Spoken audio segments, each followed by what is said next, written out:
Weird Tribalism, a Webtastic story. One of the things that makes me laugh about the internet is how bizarre tribalism is and how reality denying it becomes. I expect if people got off of social media, they wouldn't know what to do with themselves. Case in point, a righteous anti-racist verbally assaulted one of the writers I follow on Twitter for a grammar lesson. I bet you have no idea people who use proper grammar and expect it are real-life grammar Nazis, a straight-up white supremacist who's ableist, sexist, and racist.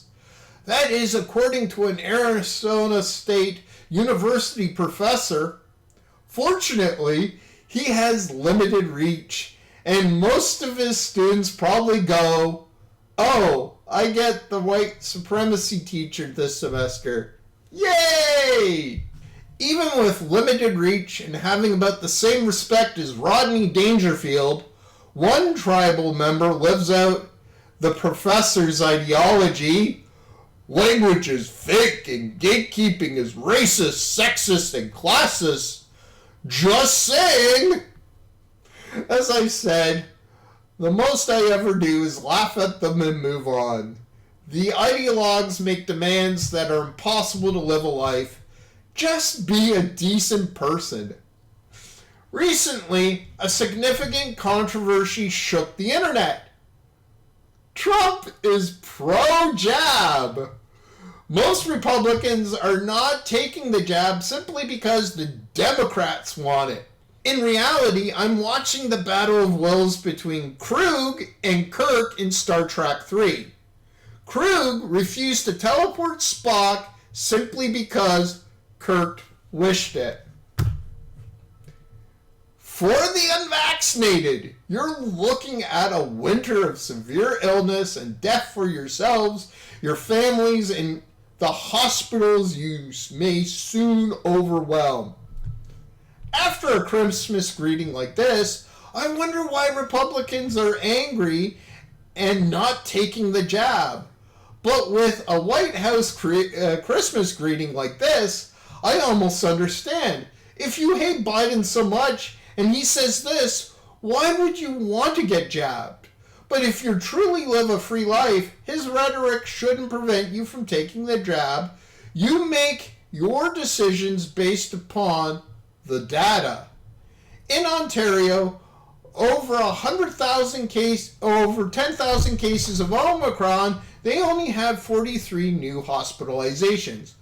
That's 4 in every 1,000. With an over 85% vaccination rate, Ontario's kicking Omicron's butt. I hope this will be your moment of truth and grace, because the jab helps. I believe Canada is still on course to lift all COVID restrictions by the summer, probably by Victoria Day weekend. I hope people listen to former President Trump because he's pro-vaccine and anti-mandate. We didn't need mandates in Canada because nobody listened to idiot grifters like Ezra Levant from the Rebel News. The jab isn't a death sentence, and grifters like Levant and Candace Owens are only out for fame, clout, and money. Owens was entirely surprised Trump didn't bite any of her anti-vaccine lures. She didn't do her journalistic due diligence. Trump has always said to take the vaccine, despite his supporters not cheering him. Check the clip. Owens is unwise, basing her beliefs on the jab on internet writing. Instead of being a real conservative who believes in self-sacrifice, self-ownership, and self-discipline, she lets the paranoid rantings of fanatics educate her on what to do.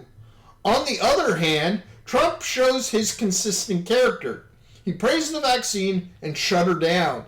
And his critics, now many Republicans, are angry and others praise him. But this also confuses those who hate Trump. Debra Messing has been very vocal with her opposition to Trump ever since she got elected. But she's stunned because Trump is pro-vaccine like her.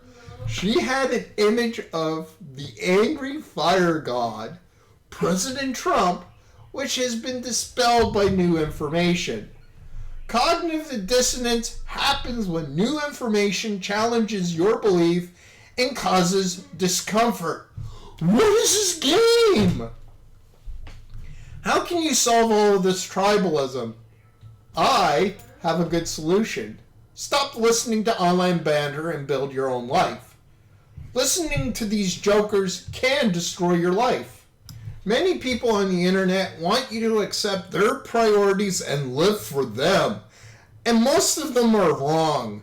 Whether you believe using good grammar turns people into a real-life grammar Nazi, or you refuse to take the jab because a paranoid person says, "It will kill you," or you hate Trump because everybody tells you that he is literally Hitler, you're slowly harming yourself. Learning to discern between real life and fantasy is crucial in the 2020s. So thank you for watching this video.